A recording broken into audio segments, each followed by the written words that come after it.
اعوذ باللہ من الشیطان اللعین الرجیم بسم اللہ الرحمن الرحیم الحمد للہ رب العالمین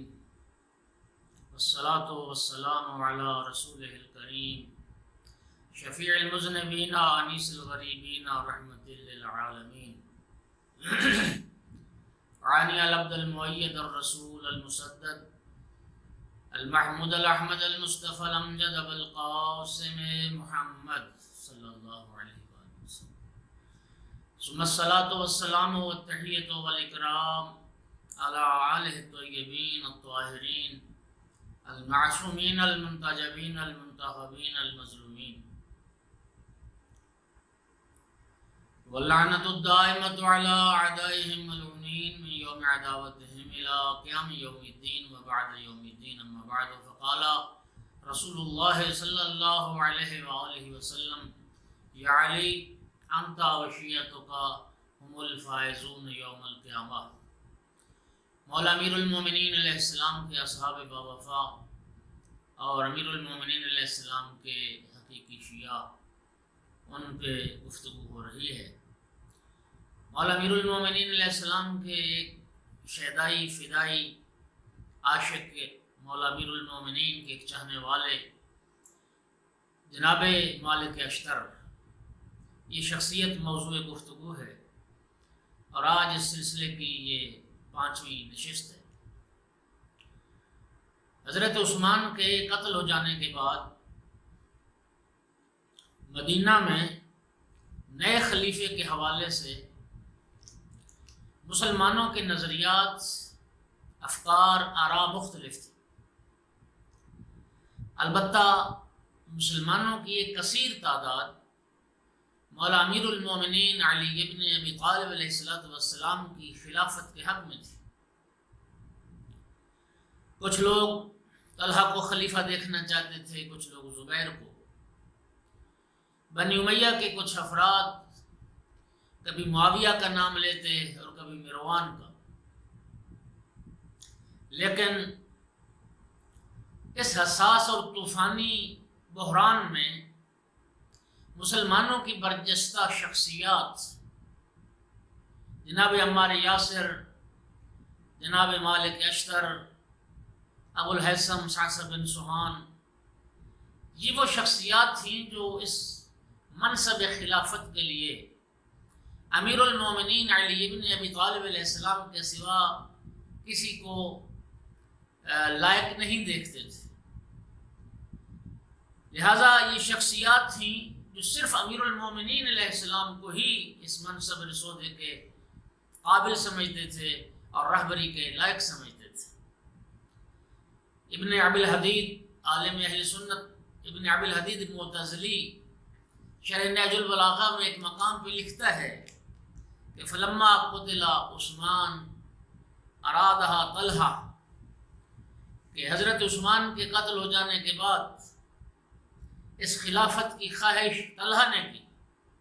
حارس علیہ اور اپنا حرص ظاہر کیا۔ فلولا مالک اشتر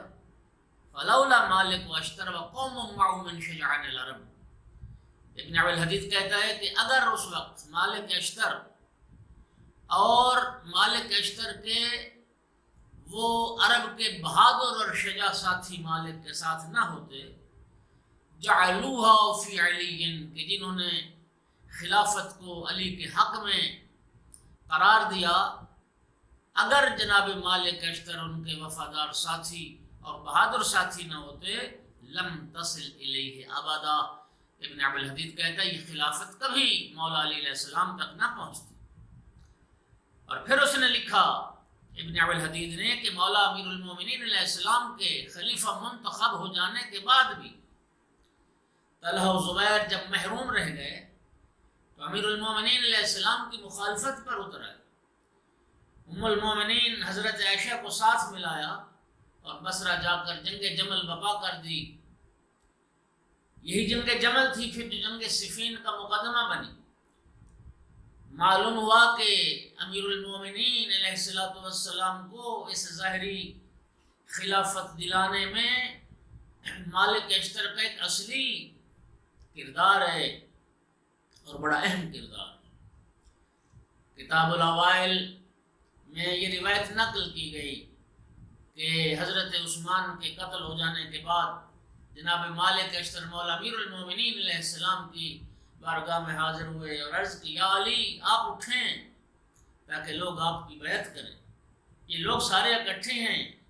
آپ کی خلافت پر مائل ہیں اور آپ کو خلیفہ دیکھنا چاہتے ہیں اور آپ کی رہبری پر راضی ہیں. مالک کہتے ہیں بخدا قسم یا علی اگر آپ نے انکار کر دیا تو پھر چوتھی مرتبہ آپ کی آنکھیں اشکبار ہوں گی، پھر ہم آپ کو روتا دیکھیں گے، لوگ پھر آپ کا حق چھین لیں گے. مولا امیر المومنین علیہ السلام اٹھے، بیر سکن کے مقام پر تشریف لائے جہاں پہ لوگوں کا ازدحام تھا، ایک جم غفیر تھا، اور اس مقام پہ پہنچ کے پھر جناب مالک اشتر نے پہلے ایک تقریر کی، اور مالک اشتر کی تقریر اس مقام پہ یہ تھی کہ جو امیر المومنین کے حقیقی شیعہ تھے، ایھا الناس ھذا وصی الاوصیاء، لوگو یہ علی ابن ابی طالب علیہ السلام یہ وصی اوصیاء ہیں، اوصیاء کے بھی وصی، وارث علم الانبیاء، یہ علوم انبیاء کے وارث ہیں، العظیم البلاء، جن کی آزمائش بڑی عظیم تھی، جن کا امتحان بڑا سخت تھا، الحسن العناء، اور اپنی اس سخت آزمائش میں انتہائی رنج و غم کے باوجود انہوں نے اپنی مسئولیت کو بڑے آسان طریقے سے نبھایا. الذی شہد لہ کتاب اللہ بالایمان، یہ وہ ہیں کہ اللہ کا قرآن جن کے ایمان کی گواہی دیتا ہے، ورسولہ بجنت الرضوان، اور اللہ کا رسول جن کے جنت رضوان کی گواہی دیتا ہے. من کملت فیہ الفضائل، یہ وہ شخصیت ہے جس شخصیت میں سارے فضائل و کمالات اکٹھے ہو گئے، سارے فضائل و کمالات جمع ہو گئے. لم یشک فی سابقتہ وعلمہ الاواخر والاوائل، اور یہ وہ شخصیت ہے کہ جن کے سابقہ ایمان میں سبقت الی الایمان اور سبقت الی الاسلام میں، اور جن کے علم و فضل و حکمت میں نہ اوائل میں سے کسی نے شک کیا اور نہ اواخر میں سے کسی نے شک کیا. اور صاحب اوائل نے لکھا کہ امیر المومنین علیہ السلام کے ہاتھ کو سب سے پہلے جناب مالک اشتر نے تھام لیا، اور سب سے پہلے مولا امیر المومنین کے ہاتھ پہ جس نے بیعت کی وہ جناب مالک اشتر تھے. اور پھر طلحہ و زبیر سے کہا کہ اٹھو تم بھی آقا کی بیعت کرو. پھر طلحہ و زبیر نے بیعت کی. طلحہ و زبیر کے بعد اسی طرح پھر بصرہ کے لوگ، کوفہ کے لوگ، مدینہ کے لوگ، انصار، مہاجرین، اور سرکار امیر المومنین علیہ السلام نے اس وقت تک رضامندی کا اظہار نہیں کیا کہ جب تک مدینہ کے سارے مہاجرین اور انصار نے مولا امیر المومنین علیہ السلام کے خلیفہ بننے پر اپنی رضامندی کا اظہار نہیں کر دی. گروہ در گروہ پھر بیعت کرتے چلے گئے، اور اتنا ہجوم تھا لوگوں کا اور اتنا ازدحام تھا لوگوں کا کہ خود نہج البلاغہ کا تیسرا خطبہ شکشکیہ میں امیر المومنین علیہ السلام نے اپنی بیعت کے اس واقعے کو ان لفظوں میں بیان کیا: فما رعنی الا والناس كعرف الضبع الی ینسالون علی من کل جانب، کہ اس وقت جس چیز نے مجھے حیران کر دیا تھا، مجھے دہشت زدہ کر دیا تھا، وہ یہ تھی کہ لوگ بجو کی گردن کے بالوں کی طرح میرے گرد سارے جمع ہو گئے تھے اور چاروں طرف سے مجھ پر ٹوٹ پڑے، یہاں تک کہ میرے بیٹے حسن اور حسین کچلے گئے، میری ردا کے کنارے پھٹ گئے، اور سب میرے گرد بکریوں کے گلے کی طرح انہوں نے گھیرا ڈالا ہوا تھا اور میرے ہاتھ پہ میری بیعت کر رہے تھے. جب بیعت کا سلسلہ ختم ہوا تو پھر معلوم ہوا کہ کچھ اور نامور افراد تھے جنہوں نے پھر بیعت نہیں بھی کی تھی، جن میں عبداللہ ابن عمر، امیر المومنین کی بیعت نہ کی، سعد بن وقاص جنہوں نے امیر المومنین علیہ السلام کی بیعت نہ کی۔ لہٰذا جناب مالک اشتر کی وہ تقریر، جناب مالک اشتر کا وہ اقدام اس بات کی دلیل ہے کہ بعد از پیغمبر اکرم صلی اللہ علیہ وآلہ وسلم مولا امیر المومنین علیہ السلام کو ہی خلافت کے حقدار سمجھتے تھے، اور یہ حق خلافت و امامت اور حق رابری صرف امیر المومنین کے شایان شان تھا، اور امیر المومنین کے لیے اس حق کو وہ مناسب سمجھتے تھے، اور مولا امیر المومنین کی امامت پر کامل عقیدہ جناب مالک اشتر کا تھا، اور لہذا کہا جا سکتا ہے کہ مالک اشتر وہ شخصیت تھی جو ایک اعتقادی بھی شیعہ بھی تھے اور ایک سیاسی شیعہ بھی تھے۔ مولا امیر المومنین علیہ السلام کی بیعت ہو جانے کے بعد جب ظاہری طور پر، رسمی طور پر خلافت کو سنبھال لیا جناب امیر علیہ السلام نے، تو پھر اقتدار کے بھوکے، ہوس پرست، ہوا پرست اور حریص کے بھوکے لوگ وہ بلوں سے نکل آئے اور انہوں نے اپنی بیعت کو توڑ دیا۔ ناقصین یعنی بیعت کو توڑنے والے، یہ پہلا گروہ تھا بیعت شکنان کا، انہوں نے امیر المومنین علیہ السلام کی اعلانیہ مخالفت شروع کر دی، حالانکہ مولا امیر علیہ السلام کی سب سے پہلے بیعت کرنے والوں میں بھی یہ طلحہ و زبیر شامل تھے، لیکن بیعت توڑ کیوں دی؟ اس لیے کہ انہیں یہ اندازہ ہو گیا تھا کہ امیر المومنین علیہ السلام کی حکومت عدل سے، بیت المال سے ہمیں اپنے حصے سے زیادہ ہرگز نہیں مل سکتا، اور امیر المومنین کی خلافت کے زمانے میں ہماری آرزویں کبھی پوری نہیں ہو سکتی۔ خلافت تو نہ ملی، لیکن کوفہ اور بصرہ کی گورنری کی یہ جو تما تھی، لالچ تھا، ہرس تھی، دل میں موجود تھی۔ ایک رات کو امیر المومنین علیہ السلام کے پاس اپنی اس خواہش کا اظہار کرنے پہنچے۔ امیر المومنین رات کے وقت چراغ جل رہا تھا اور بیت المال کے حساب کتاب میں مشغول بیٹھے تھے، اور جب یہ دونوں افراد وہاں پہنچے کہ آپ سے کچھ بات کرنے آئے ہیں، تو جناب امیر علیہ السلام نے وہ چراغ گل کر دیا۔ یا علی، ہم آپ سے بات کرنے آئے تھے اور آپ نے تو چراغ بجھا دیا، اندھیرا کر دیا۔ جناب امیر علیہ السلام نے فرمایا، اس امام عادل نے فرمایا، یہ جو چراغ جل رہا تھا، اس چراغ میں جو تیل تھا یہ بیت المال کا تھا، یہ مسلمانوں کا مال ہے، تمہاری اور میری جو گفتگو ہے وہ ذاتی نوعیت کی گفتگو ہے، اس ذاتی نوعیت کے لیے ہم مسلمانوں کے بیت المال سے اس تیل کو استعمال کیسے کر سکتے؟ جناب امیر علیہ السلام کا جب یہ بیان سنا تو پھر بغیر اپنا مدعا بیان کیے وہاں سے اٹھ کے چلے آئے کہ جو علی ہماری بات سننے کے لیے چند پیسوں کا بیت المال کا تیل جلانے کے لیے تیار نہیں ہے، وہ ہمیں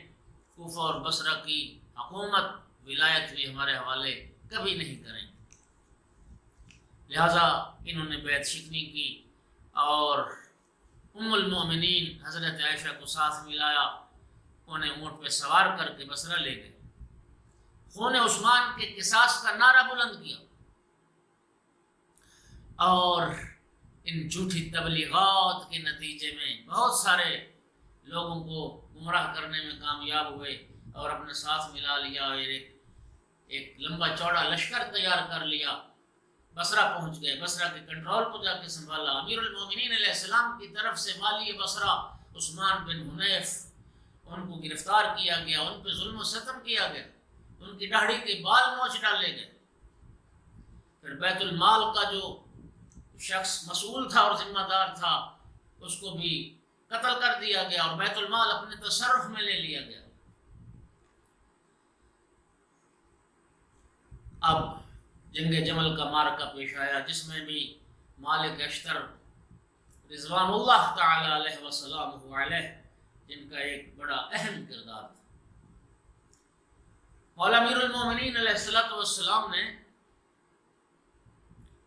جمل میں، بصرہ میں، جنگ جمل میں جو اپنا لشکر جو مرتب فرمایا تھا، تو تو علم اپنے بیٹے محمد حنفیہ کو عطا کیا۔ جنگ جمل میں علم بردار وہ تھے، اور میمنہ دائیں طرف کے لشکر پہ جو سپہ سالار تھے وہ جناب مالک اشتر تھے، اور میسرہ پر جناب عمار یاسر کو مقرر فرمایا تھا۔ جناب مالک اشتر نے اس جنگ جمل کے واقع ہونے سے پہلے جب ام المومنین بی بی ابھی حجاز میں تھی تو جناب مالک اشتر نے خط لکھا، اور خط کا مضمون یہ تھا، اور اس خط کو شرح نہج البلاغہ میں ابن ابی الحدید المعتزلی نے ذکر کیا: اے ام المؤمنین عائشہ،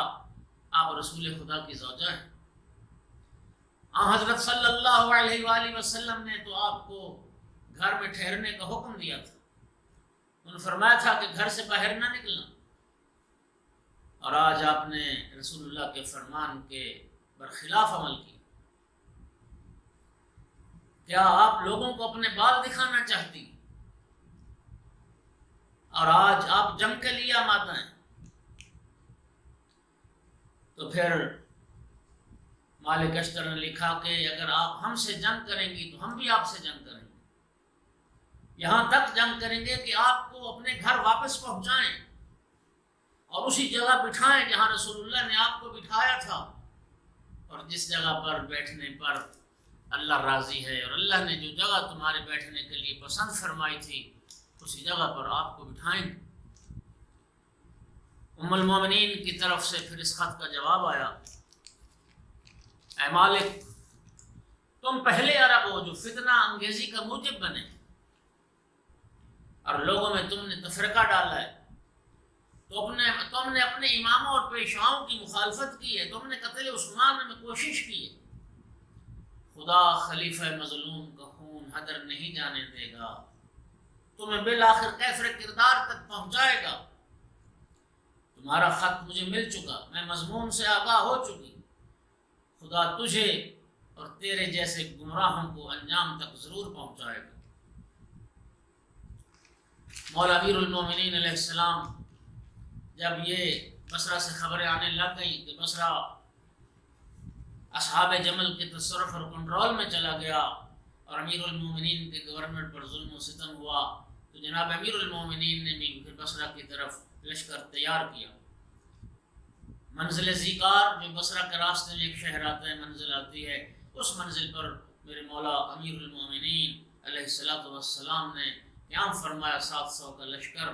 جناب امیر المومنین علیہ السلام کے ہمراہ تھا۔ وہاں پہ جناب امیر علیہ السلام نے لشکر سے خطاب کیا،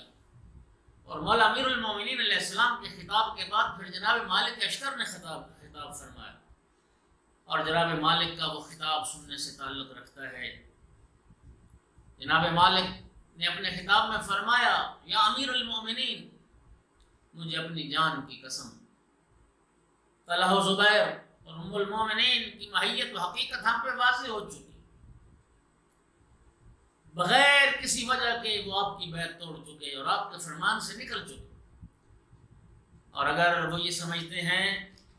کہ خون عثمان کے قصاص کے لیے نکلے ہیں تو پہلے اپنا محاسبہ کریں، اپنے بارے میں سوچیں۔ یہ وہ پہلے افراد تھے جو عثمان کے خلاف تھے اور لوگوں کو عثمان کے خلاف اکساتے تھے اور بھڑکاتے تھے، اور پھر کیا خوبصورت جملے کہے: اشہد اللہ، اے آقا میں اللہ کو گواہ بنا کے کہتا ہوں، لَئِن لَمْ يَدْخُلَا فِي مَا خَرَجَ مِنْهُ، کہ اگر یہ لوگ اصحاب جمل جہاں سے نکلے ہیں اگر وہیں واپس نہیں آئیں گے، لَنُلْحِقَنَّهُمَا بِعُثْمَانَ، ہم ان دونوں کو عثمان کے ساتھ ملا دیں گے۔ فَإِنَّ سُيُوفَنَا فِي عَوَاتِقِنَا، ہماری تلواریں ہمارے کندھوں پر ہیں، قُلُوبُنَا فِي صُدُورِنَا، ہمارے دل ابھی ہمارے سینوں میں ہیں، وَنَحْنُ الْيَوْمَ كَمَا كُنَّا أَمْسِ، اور ہم آج وہی ہیں جو ہم کل تھے، جو ہم کل تھے ہم وہی آج ہیں۔ یہ تھا جناب مالک اشتر کا خطاب۔ اس کے بعد جناب امیر المومنین علیہ السلام نے امام حسن مجتبی علیہ السلام اور جناب عمار یاسر کو کوفہ کی طرف روانہ فرمایا تاکہ اہل کوفہ کو جہاد کے لیے ترغیب دلائیں اور آمادہ کریں، اور وہ سپاہ بھی اس سپاہ میں شامل ہو کے تاکہ بصرہ کی طرف پیش قدمی کی جائے۔ اور بصرہ کی طرف روانگی اختیار کی جائے۔ بس سلسلہ کلام یہاں تک پہنچا،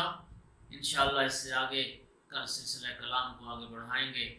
وآخر دعوانا ان الحمد للہ رب العالمین۔